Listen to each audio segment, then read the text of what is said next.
नमस्कार। आज मैं आपको सुनाने जा रही हूँ कथा सम्राट मुंशी प्रेमचंद की लिखी हुई कहानी बालक। गंगू को लोग ब्राह्मण कहते हैं और वह अपने को ब्राह्मण समझता भी है। मेरे सईस और खिदमतगार मुझे दूर से सलाम करते हैं। गंगू मुझे कभी सलाम नहीं करता। वह शायद मुझसे पालागन की आशा रखता है। मेरा जूठा गिलास कभी हाथ से नहीं छूता और न मेरी कभी इतनी हिम्मत हुई कि उससे पंखा झलने को कहूँ।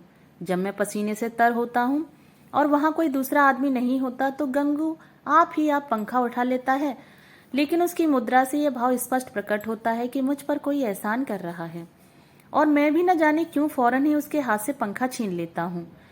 उग्र स्वभाव का मनुष्य है, किसी की बात नहीं सह सकता। ऐसे बहुत कम आदमी होंगे जिनसे उसकी मित्रता हो, पर सईस और खिदमतगार के साथ बैठना शायद वह अपमानजनक समझता है। मैंने उसे किसी से मिलते जुलते नहीं देखा। आश्चर्य यह है कि उसे भंग बूटी से प्रेम नहीं, जो इस श्रेणी के मनुष्यों में एक असाधारण गुण है। मैंने उसे कभी पूजा पाठ करते या नदी में स्नान करते नहीं देखा। बिल्कुल निरक्षर है, लेकिन फिर भी वह ब्राह्मण है और चाहता है कि दुनिया उसकी प्रतिष्ठा तथा सेवा करे। और क्यों न चाहे, जब पुरखों की पैदा की हुई संपत्ति पर आज भी लोग अधिकार जमाए हुए हैं और उसी शान से मानो खुद पैदा किए हों, तो वह क्यों उस प्रतिष्ठा और सम्मान को त्याग दे जो उसके पुरखाओं ने संचय किया था। यह उसकी बपौती है। मेरा स्वभाव कुछ इस तरह का है कि अपने नौकरों से बहुत कम बोलता हूँ। मैं चाहता हूँ जब तक मैं खुद न बुलाऊं कोई मेरे पास न आए। मुझे यह अच्छा नहीं लगता कि जरा सी बातों के लिए नौकरों को आवाज देता फिरूं। मुझे अपने हाथ से सुराही से पानी उड़ेल लेना, अपना लैंप जला लेना, अपने जूते पहन लेना या अलमारी से कोई किताब निकाल लेना इससे कहीं ज्यादा सरल मालूम होता है कि हींगन और मैकू को पुकारूं। इससे मुझे अपनी स्वेच्छा और आत्मविश्वास का बोध होता है। नौकर भी मेरे स्वभाव से परिचित हो गए हैं और बिना जरूरत मेरे पास बहुत कम आते हैं। इसलिए एक दिन जब प्रातःकाल गंगू मेरे सामने आकर खड़ा हो गया तो मुझे बहुत बुरा लगा। ये लोग जब आते हैं तो पेश की हिसाब से कुछ मांगने के लिए या किसी दूसरे नौकर की शिकायत करने के लिए। मुझे ये दोनों ही बातें अत्यंत अप्रिय हैं। मैं पहली तारीख को हर एक का वेतन चुका देता हूँ और बीच में जब कोई कुछ मांगता है तो क्रोध आ जाता है। कौन 2-2, 4-4 रुपए का हिसाब रखता फिरे।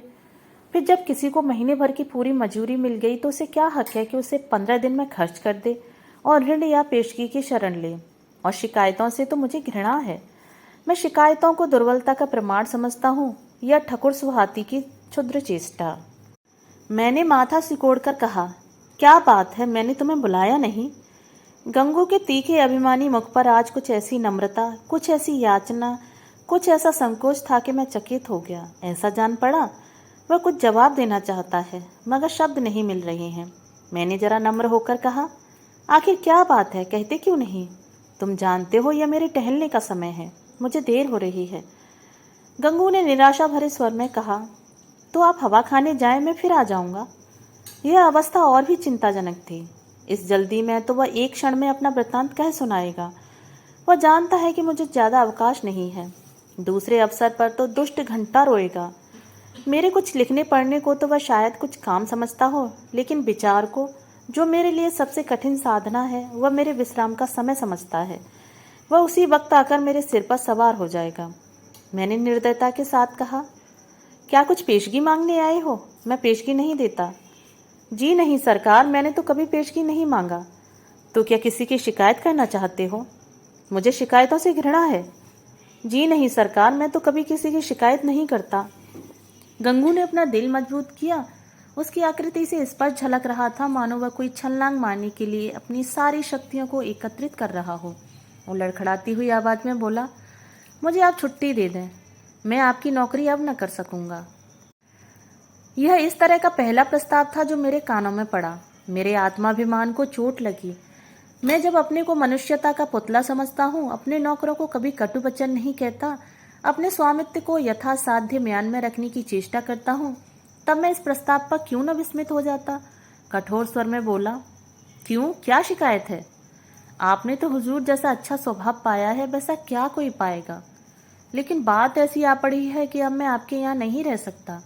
ऐसा ना हो कि पीछे से कोई बात हो जाए तो आपकी बदनामी हो। मैं नहीं चाहता कि मेरी वजह से आपकी आबरू में बट्टा लगे। मेरे दिल में उलझन पैदा हुई। जिज्ञासा की अग्नि प्रचंड हो गई। आत्मसमर्पण के भाव से बरामदे में पड़ी हुई कुर्सी पर बैठकर बोला, तुम तो पहेलियां बुझा रहे हो, साफ साफ क्यों नहीं कहते, क्या मामला है? गंगू ने बड़ी नम्रता से कहा, बात यह है कि वह स्त्री जो अभी विधवा आश्रम से निकाल दी गई है, वह गोमती देवी। वह चुप हो गया। मैंने अधीर होकर पूछा, हाँ निकाल दी गई है तो फिर तुम्हारी नौकरी से उसका क्या संबंध? गंगू ने जैसे अपने सिर का भारी बोझ जमीन पर पटक दिया। मैं उससे ब्याह करना चाहता हूँ बाबूजी। मैं विस्मय से उसका मुंह ताकने लगा। यह पुराने विचारों का पौंगा ब्राह्मण जिसे नई सभ्यता की हवा तक न लगी, उस कुल्टा से विवाह करने जा रहा है जिसे कोई भला आदमी अपने घर में कदम भी न रखने देगा। गोमती ने मोहल्ले के शांत वातावरण में थोड़ी सी हलचल पैदा कर दी। कई साल पहले वह विधवा आश्रम में आई थी। 3 बार आश्रम के कर्मचारियों ने उसका विवाह करा दिया था, पर वह हर बार महीने 15 दिन के बाद भाग आई थी। यहाँ तक कि आश्रम के मंत्री ने अब की बार उसे आश्रम से निकाल दिया था। तब से वह इसी मोहल्ले में एक कोठरी लेकर रहती थी और सारे मोहल्ले के शौहदों के लिए मनोरंजन का केंद्र बनी हुई थी। मुझे गंगू की सरलता पर क्रोध भी आया और दया भी। इस गधे को सारी दुनिया में कोई स्त्री न मिलती थी जो इससे विवाह करने जा रहा है। जब वह 3 बार पतियों के पास से भाग आई तो इसके पास कितने दिन रहेगी? कोई गांठ का पूरा आदमी होता तो एक बात भी थी, शायद साल 6 महीने टिक जाती। यह तो निपट आंख का अंधा है, 1 सप्ताह भी तो निभाना होगा। मैंने चेतावनी के भाव से पूछा, तुम्हें इस स्त्री की जीवन कथा मालूम है? गंगू ने आंखों देखी बात की तरह कहा, सब झूठ है सरकार। लोगों ने हक नाहक उसको बदनाम कर दिया है। क्या कहते हो? वह 3 बार अपने पतियों के पास से भाग आई, उन लोगों ने उसे निकाल दिया तो क्या करती? कैसे बुद्धू आदमी हो? कोई इतनी दूर से आकर विवाह करके ले जाता है, हजारों रुपए खर्च करता है, इसलिए कि औरत को निकाल दे। गंगू ने भावुकता से कहा, जहाँ प्रेम नहीं है हुजूर, वहाँ कोई स्त्री नहीं रह सकती। स्त्री केवल रोटी कपड़ा ही नहीं चाहती, कुछ प्रेम भी तो चाहती है। वे लोग समझते होंगे कि हमने एक विधवा से विवाह करके उसके ऊपर कोई बहुत बड़ा एहसान किया है। चाहते होंगे कि तन मन से वह उनकी हो जाए, लेकिन दूसरे को अपना बनाने के लिए पहले आप बन जाना पड़ता है उसका हुजूर, यह बात है। फिर उसे एक बीमारी भी है, उसे कोई भूत लगा हुआ है। वह कभी कभी बकझक करने लगती है और बेहोश हो जाती है। और तुम ऐसी स्त्री से विवाह करोगे? मैंने संदिग्ध भाव से सिर हिलाकर कहा, समझ लो जीवन कड़वा हो जाएगा। गंगू ने शहीदों के से आवेश से कहा, मैं तो समझता हूँ मेरी जिंदगी बन जाएगी बाबूजी, आगे भगवान की मर्जी। मैंने जोर देकर पूछा, तो तुमने तय कर लिया है? हाँ हुजूर। तो मैं तुम्हारा इस्तीफा मंजूर करता हूँ। मैं निरर्थक रूढ़ियों और व्यर्थ के बंधनों का दास नहीं हूँ, लेकिन जो आदमी एक दुष्टा से विवाह करे उसे अपने यहाँ रखना वास्तव में जटिल समस्या थी। आए दिन टंटे बखेड़े होंगे, नई नई उलझनें पैदा होंगी। कभी पुलिस दौड़कर आएगी, कभी मुकदमे खड़े होंगे, संभव है चोरी की वारदातें भी हों। इस दलदल से दूर रहना ही अच्छा। गंगू क्षुधा पीड़ित प्राणी की भांति रोटी का टुकड़ा देखकर उसकी ओर लपक रहा है। रोटी जूठी है, सूखी है, खाने योग्य नहीं है, इसकी उसे परवाह नहीं। उसको विचार बुद्धि से काम लेना कठिन था। मैंने उसे पृथक कर देने में ही अपनी कुशल समझी। 5 महीने गुजर गए। गंगू ने गोमती से विवाह कर लिया था और उसी मोहल्ले में एक खपरेल का मकान लेकर रहता था।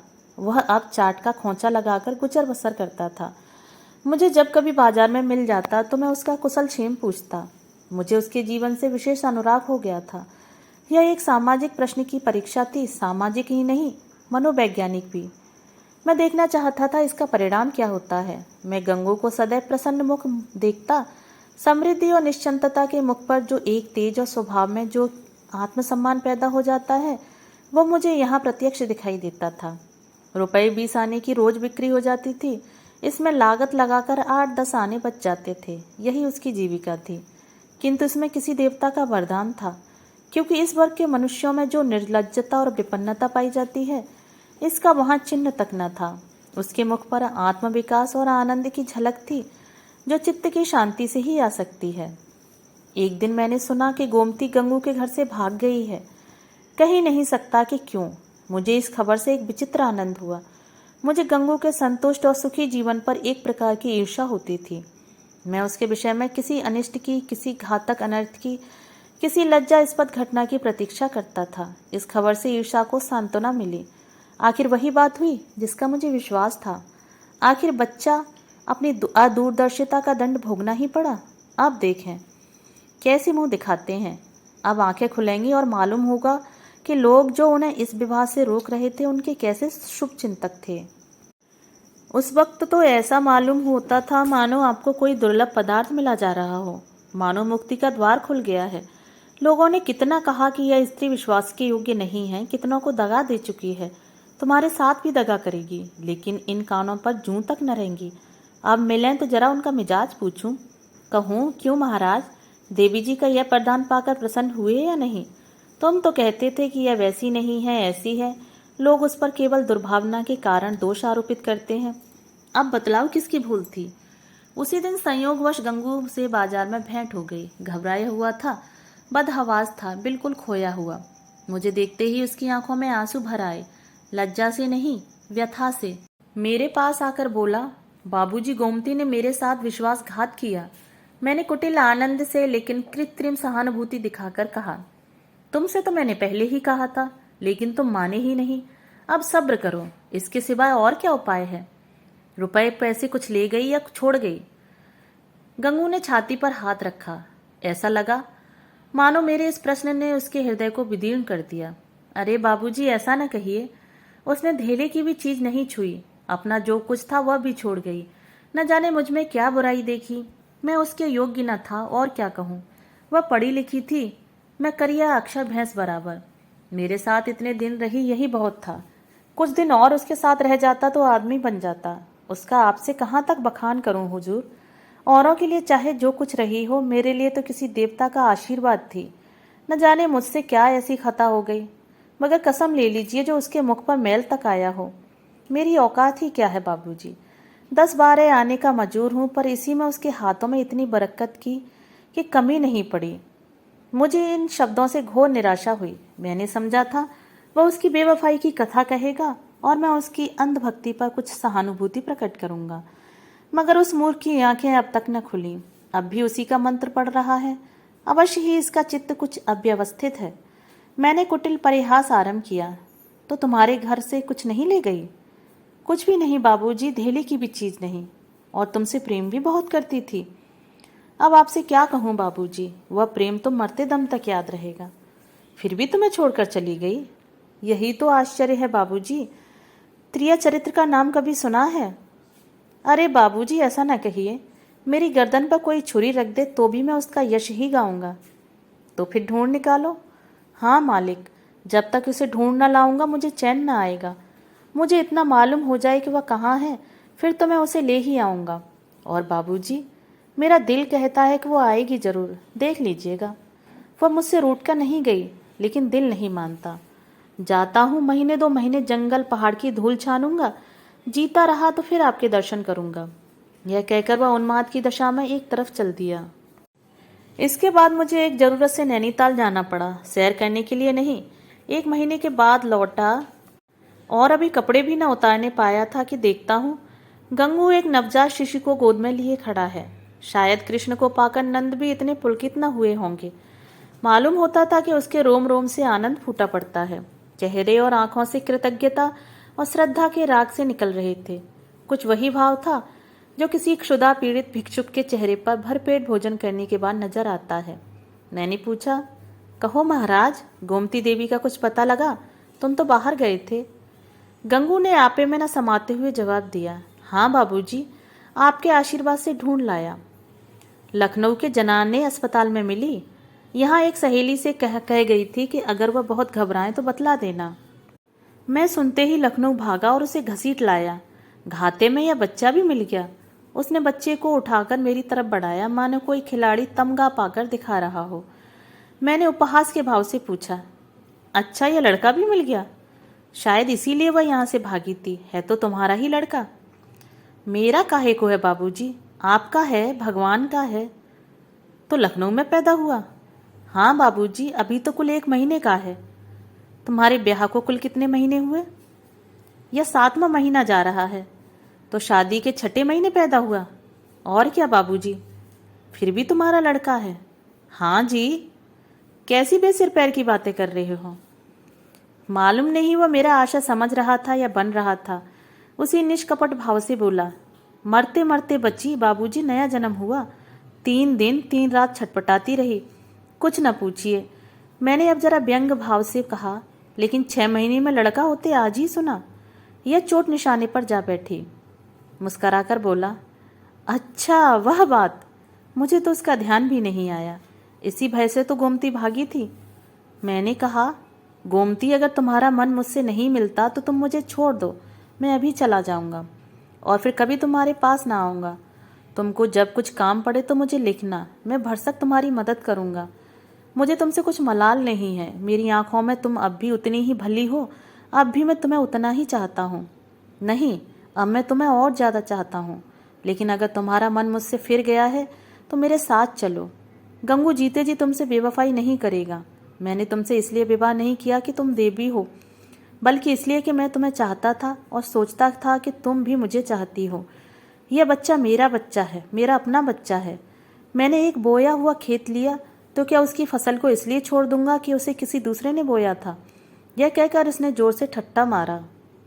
मैं कपड़े उतारना भूल गया। कह नहीं सकता क्यों मेरी आंखें सजल हो गईं। न जाने वह कौन सी शक्ति थी जिसने मेरी मनोगत घृणा को दबाकर मेरे हाथों को बढ़ा दिया। मैंने उस निष्कलंक बालक को गोद में लिया और इतने प्यार से उसका चुम्बन लिया कि शायद अपने बच्चों को भी न लिया होगा। गंगू बोला, बाबूजी आप बड़े सज्जन हैं। मैं गोमती से बार बार आपका बखान किया करता हूँ। कहता हूँ चल एक बार उनके दर्शन करा, लेकिन मारे लज्जा के आती ही नहीं। मैं और सज्जन।